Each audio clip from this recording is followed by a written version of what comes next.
वाले Okay, लोगों के पास ये Assalamualaikum वाला students of 25 grade पेज पे है। 8th.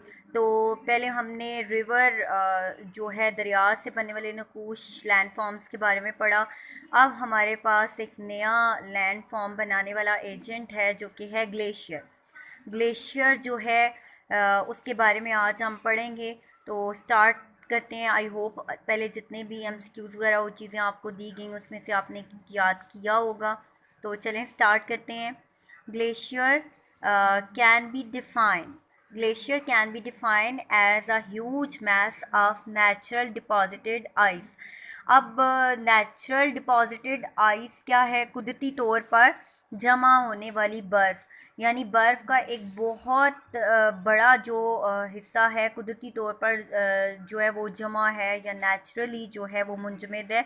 तो वो हिस्सा जो कि डिपॉज़िट होता है एंड विच इज़ मूविंग, जो हरकत करता है, has experience movement down the slope. अब वो कहता है कि या तो ढलान के साथ हरकत कर रहा हो या माजी में वो हरकत कर चुका हो। यानी आपने देखा होगा मूवीज़ में भी कि बड़े बड़े जो हमारे बहर हैं, ओशंस हैं, उनके ऊपर बहुत बड़े बड़े जो है वो बर्फ़ के बड़े बड़े टुकड़े जो है वो उसके ऊपर तैरते हमें नज़र आते हैं। तो इसलिए वो कहता है कि या तो एक तो मुंजमद होना उसके लिए ज़रूरी है, दूसरा ये है कि उसका मास बड़ा होना चाहिए, फिर उसके बाद जो है उसके मूवमेंट ज़रूरी है। या तो ये है कि वो मूव कर रहा हो या ये है कि वो माजी में कभी उसने मूव किया हो, तो वो क्या है? वो ग्लेशियर कहलाएगा।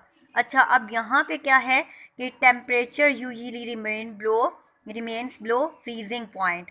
यानी अमूमन ऐसी जगह जो होती हैं, जो ग्लेशियर्स होते हैं, जहाँ पे वहाँ पर जो हमारा फ्रीजिंग जो पॉइंट है या नुक्ता इंजमाद है, चीज़ों के जमने की जो हालत है वो फ्रीजिंग पॉइंट से नीचे होती है।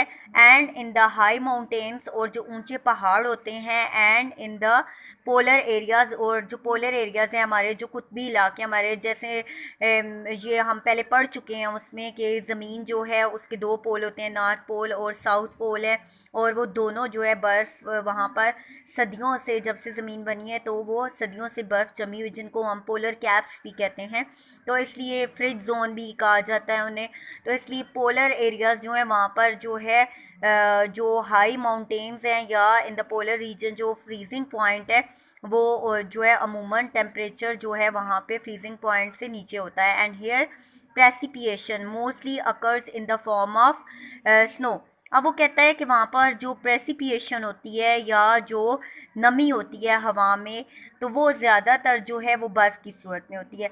यानी जो वाटर ड्रॉप्स होते हैं पानी के अंदर, हम अमूमन वाटर ड्रॉप्स क्या है कि जब हवा में पानी की नमी की मिकदार ज़्यादा होती है तो हवा ठंडी होती है। अमूमन जो है बाहर के मौसम में या इस मौसम में जो है, या इवन गर्मियों में भी, जब मौसम जो है बहुत खुश्क होता है और टेम्परेचर बहुत ज़्यादा होता है, तो उसमें से हवा में से नमी जो है वो बुखरात बन के उड़ जाती है। तो फिर जो है हवा जो है वो गर्म हो जाती है। लेकिन जब नमी होती है उसमें, तो वो हवा हमें ठंडी महसूस होती है। और उसके अलावा उसमें से जो बारिश बरस रही होती है वो वाटर ड्रॉप्स की सूरत में होती है। और अगर बहुत ज़्यादा मौसम ठंडा हुआ है तो फिर जो है वो ओले पड़ने की सूरत में हमें नज़र आती है।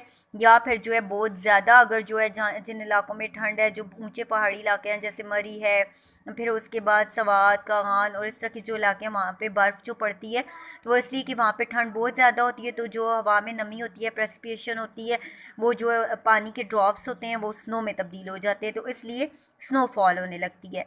आगे है with the accumulation of more and more snow. अब वो कहता है कि ज़्यादा से ज़्यादा बर्फ़ जो है वो जमा होती रहती है। एक्यूमुलेट करना, तय दर तय बर्फ़ जमा होना, या एक्यूमुलेट का मतलब होता है वैसे जगह घेरना, तो इसलिए गुंजाइश बनाना। तो इसलिए वो कहता है कि एक ऐसा इलाका जो है जो वहाँ पे ऑलरेडी बहुत ठंड है, तो वहाँ पे मज़ीद बर्फ़ जमा होती रहती है, तय दर तय बर्फ़ जमा होती है।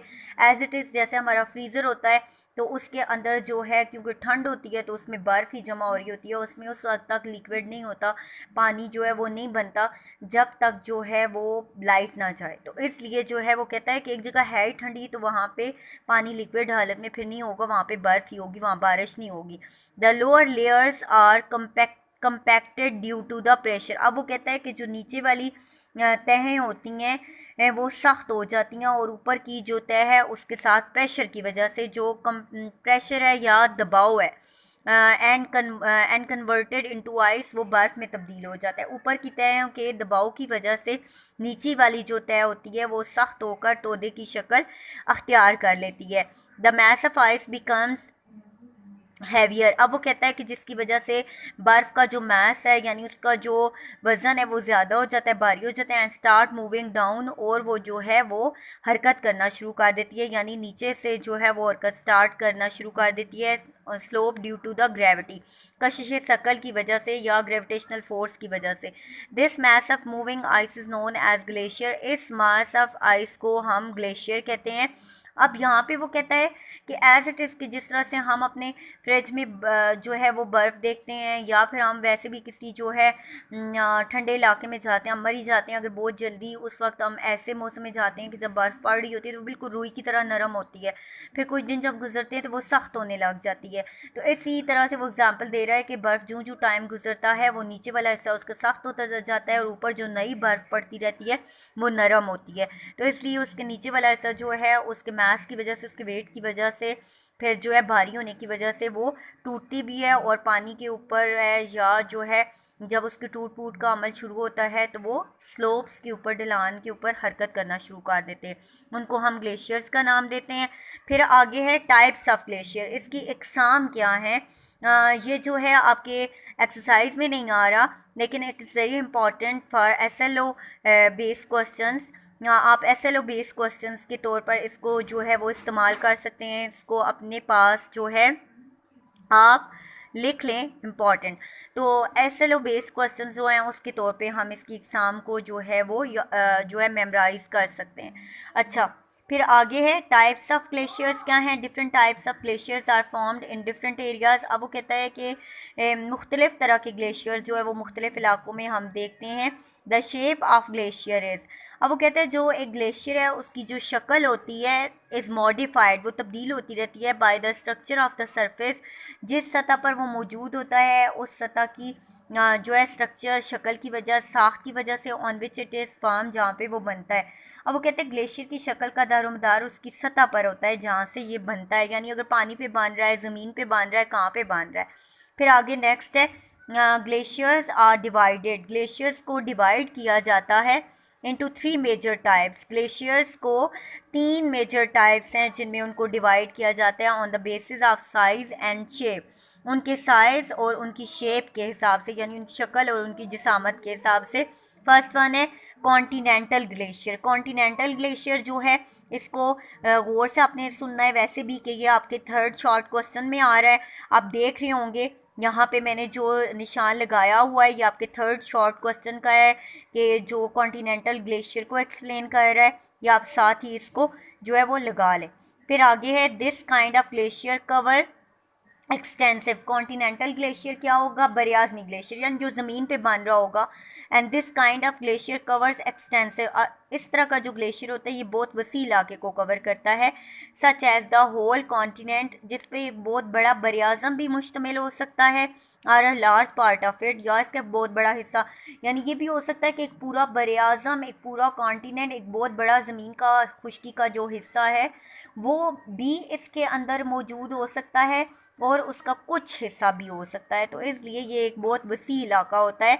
And these glaciers are also called ice sheets, और इन ग्लेशियर्स को आइस शीट्स का नाम दिया जाता है due to their large extent, जो इनका बहुत ज़्यादा वसअत होती है, या ये इनकी जो वसी होना है उसकी वजह से जो है इनके फैलाव की वजह से इनको आइस शीट का नाम दिया जाता है। यानी आपकी जिधर नज़र पड़ती है हर तरफ आपको बर्फ़ ही बर्फ़ नज़र आती है। The glaciers of Greenland and Antarctica continent are prominent examples of continental glaciers. अब वो दो एग्जाम्पल्स दे रहा है, एक ग्रीनलैंड की और एक एंटार्क्टिका, जो हमारे लिए कोई न्यू चीज़ नहीं है।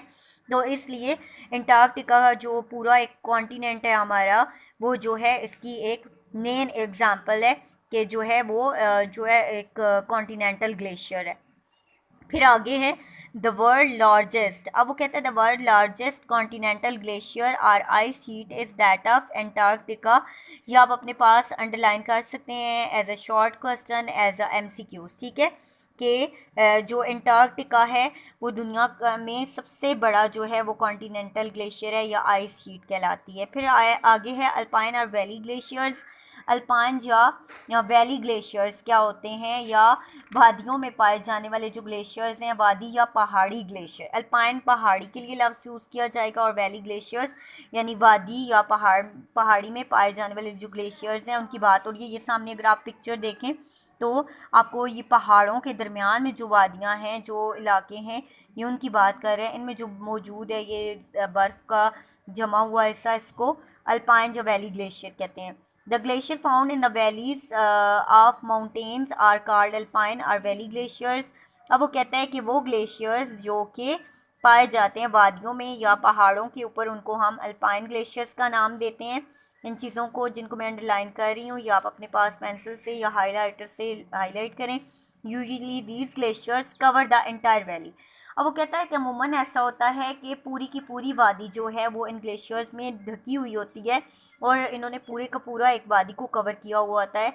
They look like a tongue of ice moving down slope along the valley. अब वो कहता है वो वादी की तरफ एक ज़ुबान की सूरत में, लंबाई की सूरत में फैले हुए होते हैं, और इनकी शक्ल जो है ज़ुबान जैसी होती है, जो वादी में नीचे की तरफ जाते हैं। अब अगर आप पिक्चर को देखें तो आपको सामने नज़र आ रहा है कि ये बिल्कुल जो है वो लंबाई की सूरत में फैले हुए हैं। जहाँ जहाँ जो है वो पहाड़ों के दरमियान में वादी वाला वैली वाला हिस्सा है, तो वहाँ पर ये वाले ग्लेशियर्स हमें नज़र आते हैं।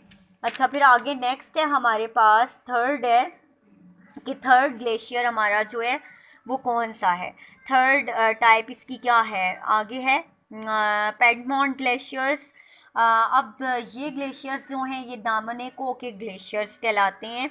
अब यहाँ पे हम आप अपने पास मेंशन कर लें कि दामनेको के ग्लेशियर्स। अब दामनेको यानी जो है पहाड़ के दामन का हिस्सा जो है, वहाँ पे जो ग्लेशियर्स पाए जाते हैं। Many mountain glaciers descend down. बहुत सारे ग्लेशियर्स ऐसे होते हैं कि जो कि नीचे मैदानों की तरफ हरकत करते हैं, मैदानी इलाकों की तरफ, and flow to the plains at the base of the mountain.